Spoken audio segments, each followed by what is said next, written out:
Welcome to Chitrayan Art Academy.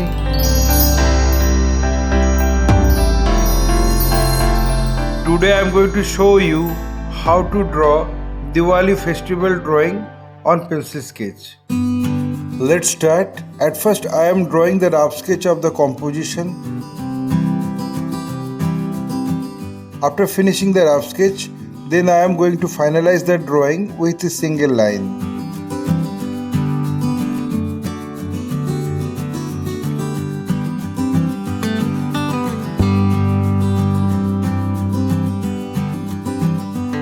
My earnest request to the viewers of my channel, watch this video till end. Don't skip the video. You can follow my drawing step by step.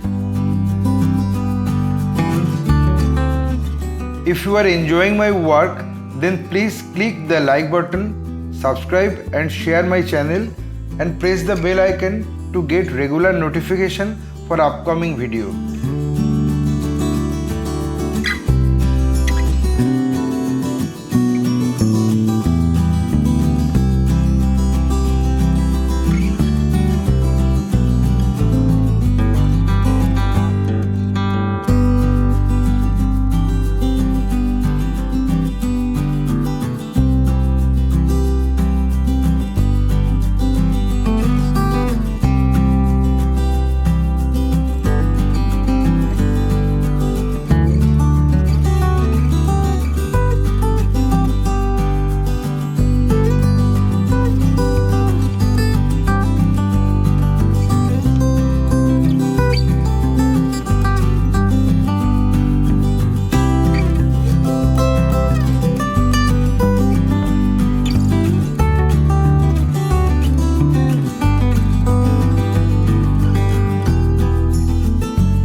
finish my final drawing, I apply the color accordingly on next episode. My only advice to you, practice every day because practice makes a man perfect. Feel free to tell us which type of painting you need to watch in our channel. Hope you like this video. If yes, then like, comment, share and subscribe my channel for upcoming video. Your support will encourage us to produce new variable instructional video. Again, thanking you very much. Keep supporting us. Have a nice day.